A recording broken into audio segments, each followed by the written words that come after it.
நபி ஸல்லல்லாஹு அலைஹி வஸல்லம் அரபி மொழியிலே உள்ளவர்கள், குர்ஆனை நேரடியாக புரிந்தார்கள். அதற்குரிய விளக்கங்களையும் அல்லாஹு தஆலா நபி ஸல்லல்லாஹு அலைஹி வஸல்லம் அவர்களுக்கு கொடுத்தார். நபி ஸல்லல்லாஹு அலைஹி வஸல்லம் தங்களது தோழர்களுக்கு இந்த குர்ஆனை அது இறக்கப்பட்ட மொழியிலே அதுபோன்று அதற்குரிய விளக்கத்தோடு ஹதீஸுகளோடு சஹாபாக்களுக்கு சொல்லிக் கொடுத்தார்கள். சரியா? இப்போ ஒரு விஷயத்தை நல்லா கவனிங்க. நபி ஸல்லல்லாஹு அலைஹி வஸல்லம் அல்லாஹுவை பற்றி அறிந்தது சரியான அறியுதலா இல்லையா? கண்டிப்பா அதுதான் சரியான அறியுதல். அல்லாஹுவை பற்றி ரசூலுல்லாஹி ஸல்லல்லாஹு அலைஹி வஸல்லம் வர்ணித்தது சரியான வர்ணிப்பா இல்லையா? கண்டிப்பா அதுதான் சரியான வர்ணிப்பு. நபி ஸல்லல்லாஹு அலைஹி வஸல்லம் சஹாபாக்களுக்கு அதை அப்படியே போதித்தார்களா இல்லை மாற்றி போதித்தார்களா? அப்படியே போதித்தார்கள். நபி ஸல்லல்லாஹு அலைஹி வஸல்லம் அதை தான் ஒன்றை சரியாக விளங்கி இருந்து ஆனால் சஹாபாக்களுக்கு அவர்கள் தவறாக விளக்கி விட்டார்கள் என்று யாராவது சொல்ல முடியுமா? சர்வ முட்டாளை தவிர வேற யாரும் அப்படி சொல்ல முடியாது.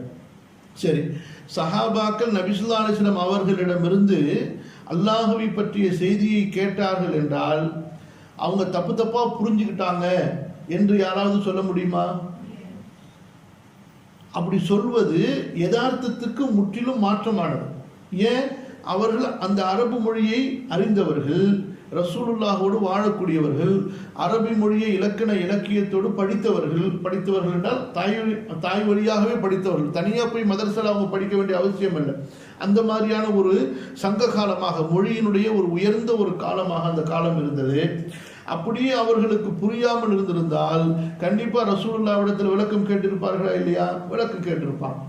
சஹாபாக்கள் அப்படி தவறா புரிஞ்சிருந்தா, அவங்க மனசுல இப்படி தவறா புரிஞ்சிருக்கிறது அல்லாஹ்க்கு தெரியுமா தெரியாதா? அல்லாஹ் விளக்கி இருப்பான். அதாவது இந்த குர்ஆன் நல்ல கவனிங்க, ரொம்ப முக்கியமான விஷயம் இதெல்லாம். இந்த குர்ஆன் இறக்கப்படக்கூடிய காலத்துல இந்த குர்ஆன் சொல்லப்படுகிறது, ஹதீஸ் சொல்லப்படுகிறது. அந்த இடத்துல உள்ளவங்களே அந்த குர்ஆனையும் ஹதீஸையும் சரியா புரியலனா பிறகு எந்த காலத்துல வரக்கூடியவங்க குர்ஆனையும் ஹதீஸையும் சரியா புரிய முடியும்? புரியுதா உங்களுக்கு? அப்ப இந்த குர்ஆன் இறக்கப்படும் பொழுது, ஹதீஸ் சொல்லப்படும் பொழுது அதை சரியாக புரிந்து கொள்ளக்கூடிய ஒரு சமுதாயம் அங்கே இல்லாம அங்கே இஸ்லாமிய அழைப்பு பணி செய்யப்படுகிறது என்று சொன்னா விளையாத ஒரு நிலத்துல போய் உழுகிற மாதிரி. அல்லாஹு தஆலா அப்படியா தன்னுடைய நபியை அனுப்புவான்? அல்லாஹு தஆலா ஞானம் மிக்கவன். புரியுதுங்களா? தன்னுடைய குர்ஆன் இறக்கப்படும் பொழுது, தன்னுடைய ஹதீஸ், தன்னுடைய நபியுடைய ஹதீஸ் சொல்லப்படும் பொழுது, ஏன்னா இதுதான் இனி கியாமத்து நாள் வரைக்கும் வேற ஒரு நபி வரப்போறதில்ல, வேற ஒரு சமுதாயம் வரப்போறதில்ல. அப்ப தெளிவாக புரிந்து கொள்ளக்கூடிய மக்களை அங்கே உருவாக்காமல், புரியுதா, குழப்பம் அடையக்கூடிய மக்களை வைத்துக்கொண்டு அல்லாஹு தஆலா குர்ஆனையும் ஹதீஸையும் இறக்குனா பின்னாடி வந்த நாங்க தான் நல்லா புரிஞ்சுப்போம் என்று சொன்னா இதுவும் ஒரு பெரிய முட்டாள்தனம். இது அல்லாஹுவின் பக்கம் அறியாமையை சேர்ப்பது. விளங்குதா? சரி, அப்ப இதிலிருந்து நமக்கு என்ன தெரிய வருகிறது? சஹாபாக்களும் அல்லாஹுவை பற்றிய அறிவில், ஞானத்தில் நேரான பாதையில் இருந்தார்கள்.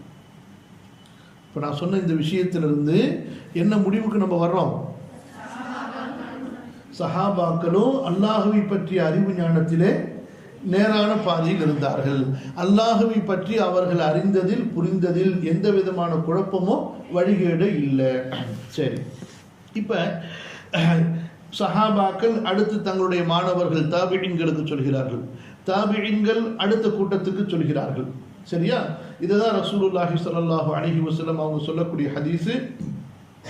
இமாம் புகாரி பதிவு செய்கிறார்கள், ഖൈറുன் நாஸி கர்னி, உருவாகக்கூடிய, வளரக்கூடிய, வரக்கூடிய தலைமுறைகளிலேயே சிறந்த தலைமுறை எனது காலத்தில் உள்ளவர்கள்.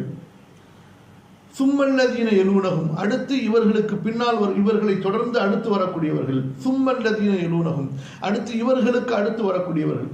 இப்படியாக 3 தலைமுறைகளுக்கு ரசூலுல்லாஹி ஸல்லல்லாஹு அலைஹி வஸல்லம் சிறந்த தலைமுறை என்று சான்று வழங்கி இருக்கிறார்கள். புரியுதா? அப்ப இந்த 3 தலைமுறைகளில் உள்ளவர்கள், அதாவது யார்? நல்ல கவனிங்க. நபியிடம் படித்தார்கள், நபியிடம் படித்த சஹாபாக்களிடம் படித்தார்கள், சஹாபாக்களிடம் படித்த தாபிஈன்களிடம், தாபிஈன்களிடம் படித்த தபு தாபிஈன்கள். இப்படி இந்த செயின் கரெக்டா வந்துகிட்டு இருக்கும் பொழுது எந்த பிரச்சனையும் இல்லை. எப்போது வெறும் கேள்விப்பட்டதை வைத்துக்கொண்டு மட்டும், நல்ல கவனிங்க, கேள்விப்பட்டதை வைத்துக்கொண்டு மட்டும் அல்லது வெறும் அவர்களுக்கு கிடைத்த ஏடுகளை வைத்துக்கொண்டு மட்டும் மக்கள் இஸ்லாமை பேச ஆரம்பித்தார்களோ, புரிய ஆரம்பித்தார்களோ. நம்பர் 1. நம்பர் 2, அவர்கள் களப்பற்ற முறையில் அந்த ஏடுகளை பார்க்கும் போதாவது களப்பற்ற முறையில் பார்க்கணும். அப்படி பார்க்காம தாங்க ஏற்கனவே விளங்கி வச்சிருந்தாங்க பாருங்க, தங்களுடைய பழைய புரியுதல். அவங்க மஜூசி மார்க்கத்திலிருந்து வந்திருந்தா மஜூசி மதம், அவங்க யூனானிகளுடைய பல்சபா அந்த தத்துவத்திலிருந்து வந்திருந்தா அந்த தத்துவம், இப்படியாக பல விஷயங்களுடைய குழப்பங்களோட சேர்த்து இந்த குரானிய ஹதீஸை அவங்க பார்த்தப்ப நிறைய குழப்பங்களை இதுக்குள்ளார கொண்டு வந்துட்டாங்க. அப்போ உங்களுக்கு இதில் ஒரு விஷயம் புரிய வரும். குழப்பம் எப்போ வந்துச்சு? அந்த சஹாபாக்களிடத்தில் போய், தாபியீன்களிடம் போய், தபுஉ தாபியீன்களிடம் போய் நேரடியாக உட்கார்ந்து விளக்கம் கேட்டு படிக்காம கிடைத்த ஏடுகளை வைத்துக்கொண்டு மட்டும், கேள்விப்பட்டதை வைத்துக்கொண்டு மட்டும் அவர்கள் இஸ்லாமை பேச ஆரம்பிச்சாங்க, கற்றுக்கொள்ள ஆரம்பிச்சாங்க, பிரச்சாரம் செய்ய ஆரம்பிச்சாங்க. இரண்டாவது, ஏற்கனவே அவர்களிடத்தில் இருந்து தவறான கொள்கைகள் இருக்கு பாருங்க. எந்தெந்த தவறான கொள்கையுடைய பேக்ரவுண்ட் அதாவது அந்த பின்னணியிலிருந்து வந்தாங்கல்ல, அதோட சேர்த்து இதையும் கலந்து புரிய முயற்சி பண்ணாங்க.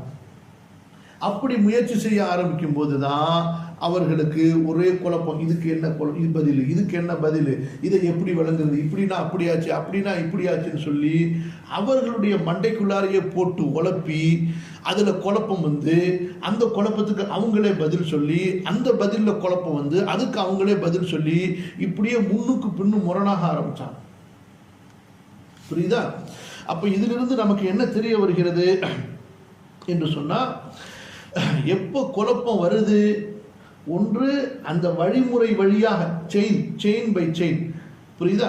நபி ஸல்லல்லாஹு அலைஹி வஸல்லம், சஹாபாக்கள், தாபிஈன்கள், தபுஉ தாபிஈன்கள், இப்படி அவர்களிடமிருந்து இந்த குர்ஆன் ஹதீஸ் எப்படி வந்தது, அவர்கள் எப்படி படித்தார்கள், அவர்கள் என்ன விளக்கம் சொன்னார்கள் என்று இந்த உம்மத்து நின்றிருந்தால் மன இச்சைகளுக்கும் குழப்பங்களுக்கும் வழிகேடுகளுக்கும் வாய்ப்பு இருந்திருக்காது. எப்ப இஸ்லாமை தன்னிச்சையாக எடுத்துக்கொண்டு அவர்கள் பேச ஆரம்பித்தார்களோ, தங்களுடைய பழைய மத கோட்பாடுகளுடைய பின்னணியில் இதை புரிய ஆரம்பிச்சாங்களோ, புரிய வைக்க முயற்சி செஞ்சாங்களோ, அப்போ அவர்கள் குழப்பத்துக்கு ஆளாயிட்டாங்க. சரியா?